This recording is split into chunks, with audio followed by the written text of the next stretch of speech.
అందరికీ నమస్తే అండి. వైసీపీ నాయకులకి ముఖ్యంగా మా జగన్మోహన్ రెడ్డికి ఇంకా ఆ ప్రచార పిచ్చిని ఆ బొమ్మల పిచ్చి ఇంకా పోలేదండి. ఈ మధ్యకాలంలో పేరుని నాని ఎప్పుడు మాట్లాడినా సరే గతంలో ల్యాండ్ టైటిల్ యాక్ట్ గురించి అలాగే ఆ సరిహద్దురాళ్ళ పైన పాస్బుక్ల పైన జగన్మోహన్ రెడ్డి బొమ్మ గురించి మాట్లాడుతూ బొమ్మ ఉంటే తప్పేంటి అంటాడు. మళ్ళీ మేము అధికారంలోకి వచ్చిన తర్వాత ఇప్పుడు ఏదైతే ప్రభుత్వం జారీ చేసిందో కొత్త పాస్ పుస్తకాలు ఏదైతే ఇచ్చిందో వాటిని రద్దు చేసి మళ్ళీ జగన్మోహన్ రెడ్డి బొమ్మతోటి కొత్త పాస్ పుస్తకాలు జారీ చేస్తామని చెప్పేసి అని మాట్లాడుతున్నారు. చాలా ఇంటర్వ్యూలు చేశాను గత 2-3 రోజులు బట్టి. నేను ఆ ఇంటర్వ్యూలో పేరు నన్ను ఎప్పుడు మాట్లాడినా కానీ అదే మాట్లాడతాడు.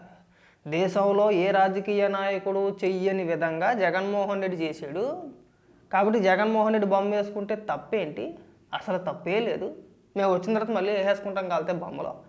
ఒకసారి ఏమని మాట్లాడుతున్నాడు వినిపిస్తా చూడండి.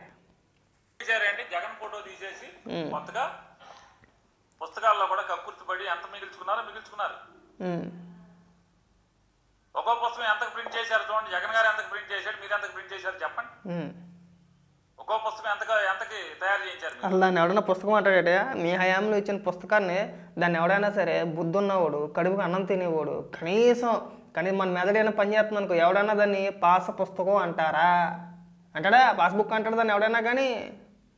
అదొక రంగులుగా అదేదో చిన్నపిల్లలకి ఇచ్చే డ్రాయింగ్ పుస్తకంలాగా రంగులతో నింపేశారు, మధ్యలో జగన్మోహన్ రెడ్డి ఫోటో వేసేసారు, అదే పాస్ పుస్తకం అన్నారు. అది చెల్లుద్దా అసలు? దానికి దీనికి నువ్వు కంపేర్ చేసి మాట్లాడుతున్నావా? సరే మీ హయాంలో ఎంతకు ముద్రించారు అది కూడా చెప్తే బాగుండేది, కానీ అలాంటి రేట్లు చెప్పరు, మింగేస్తారనమాట. సగం ఏం చెప్తే ఏదైనా పూర్తిగా చెప్పాలి, లేకపోతే మానేయాలి. మాట్లాడు. అన్నిట్లో కక్కుర్తి కమిషన్లు, ఈ కక్కుర్తి కమిషన్ జగన్ గారు ఫోటో తీసేసామని మీ ఆస్తుల మీద మరి మా గతంలో మా కుల సర్టిఫికెట్ల మీద మా ఇన్కమ్ సర్టిఫికెట్ల మీద ప్రతి దాని మీద మీ ఫోటో వచ్చేది కదా. ఎప్పుడు రా సోంబేరి? అప్పుడు లేని తప్పు ఇప్పుడు తప్పు. ఎప్పుడు? ఒకవేళ జగన్మోహన్ రెడ్డి గారు అప్పుడంటే ఎప్పుడు అంటున్నా.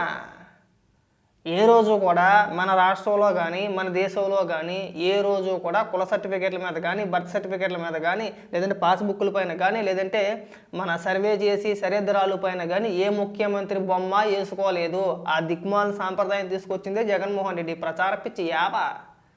ఇంక రాష్ట్ర ప్రజలందరికీ కూడా భూదానం చేసేసాడు మా నాన్నగారు అప్పట్లో కాయ కష్టం చేసి రాళ్ళు కొట్టి రప్పలు కొట్టి వేల కోట్ల రూపాయలు ఆస్తులు సంపాదించేసాడు. కొన్ని లక్షల ఎకరాలు మేము రాష్ట్ర ప్రజలందరికీ దారదత్తం చేసేసామని చెప్పుకోవడానిక, మీ బొమ్మలు వేసుకోవడానికి? మీ నాయకుడు ఏమైనా ఆస్తులైనా తీసుకొచ్చి మాకు పంచాడు ఆయన? నాకు అర్థం కావట్లా. మా ఆస్తుల పైన నీ బొమ్మ ఏంటండి దిక్కుమలతనం? కాకపోతేని ఆ కష్టార్జితం ఏదైనా ఉంటే అది నాదవుద్ది. నాదంటే నాదని కాదు, పోనీ ఎవడ కష్టపడ్డాడో వాడిదే అవుద్ది. వాళ్ళ తాత సంపాదింతే వాళ్ళ తాతవుద్ది, వాళ్ళ నాన్న సంపాదింతే వాళ్ళ నాన్నదవుద్ది, ఆడు సంపాదించుకుంటే ఆడదవుద్ది. మధ్యలో ఈ బొకడగాలు ఎవరన్నా బొమ్మలు వేసుకోవడానికి? మీకేం రైట్స్ ఉన్నాయండి బొమ్మలు వేసుకోవడానికి? మా ఆస్తుల పని మీ బొమ్మ ఎందుకని అడుగుతున్నాం మేము. పైగా దాన్ని కవర్ చేస్తానికి బొకడాగడు వచ్చి అప్పట్లో మీరు వేసుకోలేదా? ఎప్పుడు వేసుకున్నారో, ఏ సంవత్సరంలో వేసుకున్నారో నీ దగ్గర ఉన్న ఆధారాలు ఉంటే చూపించు. అప్పుడంటే అయిపోద్దా? అప్పుడు నేను కూడా చెప్పేస్తాను బోల్డ్. అప్పుడు అంటే అయిపోద్దా? ఇలాంటి బుర్ర తక్కువ ఎదవులందరినీ మంత్రులు రాజకీయ నాయకులకి చలామణి అవుతుంటే అంటే జనాలకే వాస్తవాలు అవసరం లేదేమో. ఇంకా అది చెప్పే మనం ప్రయత్నం చేయమేమో. బొమ్మ ఉంటే తప్పు ఏంటని మాట్లాడతాడా? మాట్లాడు. అధికారులు మాటినో ఎవడో మాటిని చేశాడుకో, దీంట్లో నేరం ఏంటి అన్న? దీంట్లో నేరం ఏంటి? నేరం నారా చెప్పించి కొట్టేస్తారు ఎవడన్నా కానీ. అది ఎవడో అధికారి చెప్పాడట, అది ఎవడో అధికారి ఏదో చెప్పాడు కాదు, అందులో నేరం ఏముందని చెప్పని అడుగుతున్నాడు. సిగ్గు అనిపించట్లేదు నీకు అసలు కొద్దివైనా కానీ? ఈ పీతబుర్రతో ఈ లేఖితనంతో నువ్వు మంత్రి ఎట్ట చేసావని అడుగుతున్నా. ఎక్కడైనా ఉందా? ఇప్పుడు పాస్ పుస్తకం అయినా లేదంటే మా ల్యాండ్కి సంబంధించి నా పొలానికి సంబంధించి ఆ కాగితాలు ఏవైతే ఆస్తి పేపర్లు ఏవైతే ఉన్నాయో అవన్నీ కూడా లీగల్ డాక్యుమెంట్లు కదా, అవునా కాదా? మరి దాని మీద అదేదో దరిద్రుడి బొమ్మ తీసుకొచ్చి వేసేసి ఇందులో నేరం ఏముందంటారు ఏంటండి? ఒప్పుకుంటారు అలాగా? ఇప్పుడు నీ ఆస్తి ఉంది, తీసుకొచ్చి నా బొమ్మ వేస్తాను, ఊరుకుంటా నువ్వు?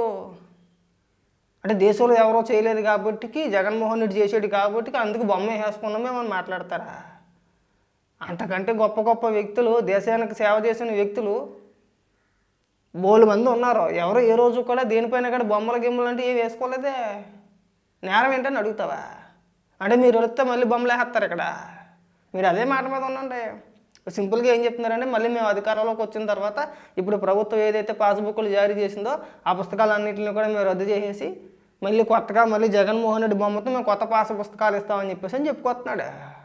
సిగ్గు అనిపించట్లా నీకు సన్నాసి? ఆయన ఏమనుకున్నాడు, దేశంలోనే ఒక ఉన్నతమైన అద్భుతమైన సర్వే సిస్టమ్ నేను తీసుకొచ్చాను. ఒక ల్యాండ్ లో భూ సంబంధించినటువంటి విషయాలు ప్రభుత్వం ఇదివరకు నాకు సంబంధం లేదని చెప్పేది, నా ప్రభుత్వం వచ్చిన కాడి నుంచి ఇది నాది బాధ్యత, ఆస్తి కొనుక్కుంటే బాధ్యత అది, ఆస్తి తగ్గు ఉంటే తేల్చాల్సిన బాధ్యత అది, ఆస్తి సరిహద్దులు ఎవడు చెరపలేనట్టుగా. ఆస్తి దొబ్బేసింది కూడా మీరే. సాధారణంగా ఆస్తి కొనుగోలు చేసినా అమ్మినా ప్రభుత్వ కార్యాలయాల్లోనే జరుగుతుంది. ప్రభుత్వానికి కూడా బాధ్యత ఉంటుంది, లేకుండా ఉండదు. ఆస్తి బదిలీలు ఎవరు చేస్తారు? ప్రభుత్వాలు కాదా? మీరు చేస్తారా? నువ్వు నేను చేస్తావా? ఎవడండి వీడు మరి బొత్తిగా లెగ్గల్లో ఉన్నాడు, వచ్చి తలతోకలో కూడా మాట్లాడుతున్నాడు. పైగా మాజీ మంత్రి. ప్రభుత్వానికి ఏ బాధ్యత ఉండదా? నువ్వు వెళ్ళి పొలం తగాదాలో గట్టి తగాదాలు నువ్వు తేల్చేసావా? ఎన్ని తగాదాలు తేల్చేసావు నువ్వు పొలం తగాదాలో? పేరు నాని, దయచేసి నువ్వు ఇలాంటి అడ్డగోలు వాదనలు చేయమాక.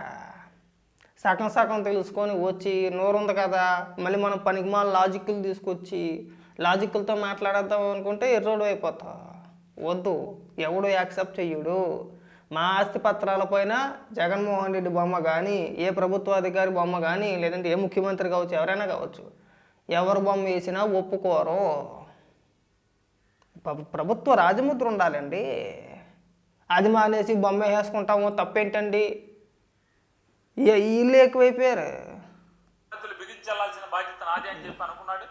నేను గొప్ప సిస్టమ్, నీ దగ్గర భజన చేసేవాళ్ళు ఉన్నట్టే మా దగ్గర కూడా భజన చేసేవాళ్ళు ఎవడో ఒకడు ఉంటాడు కదా. ఆ భజన బృందం, సార్ మీరు అద్భుతం సార్, మీరు మన పుట్టేస్తే బాగుంటుంది సార్, చరిత్ర కదా సార్ అంటే సరే అని బలహీనపడి ఉంటాడు. బలహీనపడ్డమేంటి మరి? మీ బుర్ర ఏమైంది? అట్ట కాదండి.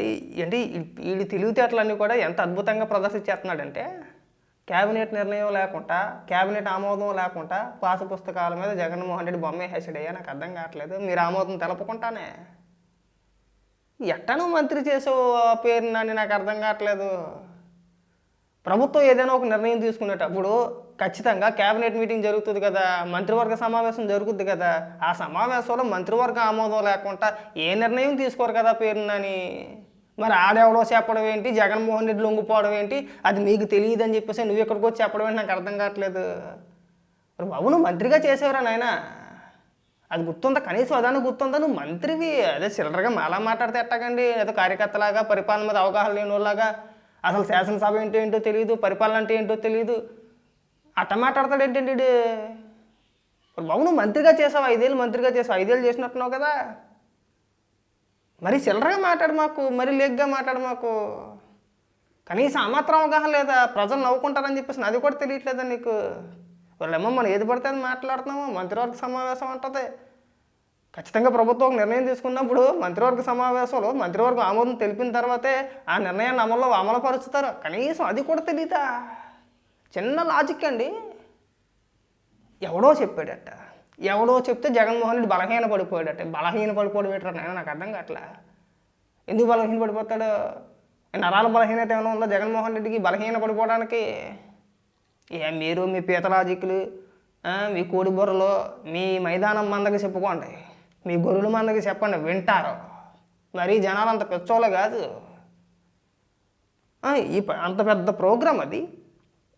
100 కోట్ల రూపాయలు ఖర్చు పెట్టారు. దాదాపు శరాద్రాల పైన ఆ బొమ్మ వేసుకోవడానికి 700 కోట్ల రూపాయలు ఎంతో ఖర్చు పెట్టారు. కనీసం 5-6 కోట్లు ఖర్చు పెట్టాలన్నా, లేదంటే 10 కోట్లు ఖర్చు పెట్టాలన్నా మంత్రివర్గ సమావేశం ఉంటుంది. మంత్రివర్గంలో చర్చిస్తారు, ఆమోదం తెలిపిన తర్వాత ఏదైనా ఒక నిర్ణయం తీసుకుంటారు. అలాంటిది అంత పెద్ద కార్యక్రమం చేపట్టినాడు. మంత్రులకు మీకు తెలీదా? మీరు ఆమోదం తెలపకుండానే అక్కడ బొమ్మలు వేసేసారా? ఎక్కడేమైనా ఎరుపాపలు అనేవి రాస్తుందా? మా నుదుటినేమైనా అంటే వీళ్ళ దృష్టిలో రాష్ట్ర ప్రజలు ఎరుపప్పు అన్నమాట. అసలు ఏమీ తెలియదు. మనం అంతా నిశానిగాళ్ళం కదా అని చెప్పేసి వీళ్ళ ఫీలింగ్ మాట. రాష్ట్ర ప్రజలందరూ నిశానిగాలులే, మరి ఎన్ని సొల్లు మాటలు చెప్పినా కానీ ఇనేస్తారులే అనుకుంటున్నాడు వీడు. చెప్పమాక అంత పెచ్చోళ్ళు అంత ఎర్రోడు ఎవడ లేడు ఇక్కడ. మాట్లాడు. ఇది ప్రభుత్వ రికార్డు కదా, ఆన్లైన్ రికార్డు కదా. అవును. ఇప్పుడు మీరు వచ్చారు, ఈ క్యూఆర్ కోడ్లో మొత్తం మీరు కావాలని తీసేశారు. ఇది పని చేయకుండా, క్యూఆర్ కోడ్ పని చేయకుండా, ఇది పెద్ద విషయం ఉంది. ఇప్పుడు దీంట్లో ఫోన్లో కొడితే వస్తుంది. రేపు మేము వస్తాం ఈ క్యూఆర్ కోడ్ తీసేసి మా క్యూఆర్ కోడ్ పెట్టలేము. బొమ్మ కూడా వేసేసుకోండి. ఇవన్నీ ఎవడో చెప్తారు చంద్రబాబు నాయుడు గారు? ఉమ్. సుత్తి కౌర్లు పేలాల కౌర్లు. విన్నాం కదా పేరు నాని, నువ్వు ఎంత అప్రమేదావో, నీ తెలివితేటలు ఏంటి అనేది ఇప్పుడు మేము విన్నాం కదా, చూసాం కదా. నీ అంత నిశానీగాడు ఇంకెవడో ఉండడేమో. మా కర్మకి మా దరిద్రానికి మీరంతా మంత్రులుగా పనిచేసేసారు. చూడండి ఎంత చక్కగా డైవర్ట్ చేస్తున్నారో చూసారా, చాలా చక్కగా. ఎవడో ఏదో అధికారి చెప్పుంటాడండి, దేశంలో ఇలాంటి నిర్ణయం ఎవడో తీసుకోలేదండి, మీరే తీసుకుంటున్నారండి, మీ బొమ్మ వేసుకోండి అంటే మా జగన్మోహన్ రెడ్డి మెడ అడ్డంగా ఎట్టేసి సిగ్గుపడిపోతా అనేసాడు, బొమ్మ వేసుకున్నామని మాట్లాడుతున్నారు. అర్రర్రర్రర్రర్ర. అంతేలే, మాకు ఏం తెలియదు, ఇంకా రాష్ట్ర ప్రజలకి పరిపాలనా విధానాల గురించి తెలియదు, ప్రభుత్వ విధానాల గురించి తెలియదు, పాలసీల గురించి తెలియదు. కేవలం ఏంటంటే ఎవడైనా ఏదైనా బూతులు మాట్లాడితే ఎంజాయ్ చేయడం చెప్తే మాకు ఏమీ రాదని చెప్పేసి మీ బలమైన నమ్మకం కదా. సర్లే చెప్పండి, ఎన్ని మాటలు చెప్తారు మేము చూస్తాం, ఎంతకాలం చెప్తారో మేము చూస్తాంగా. పేరు నాని, ఉంటాను బాగా, నమస్తే. ఎదురు పేద మాట్లాడడం కూడా బాగుంది.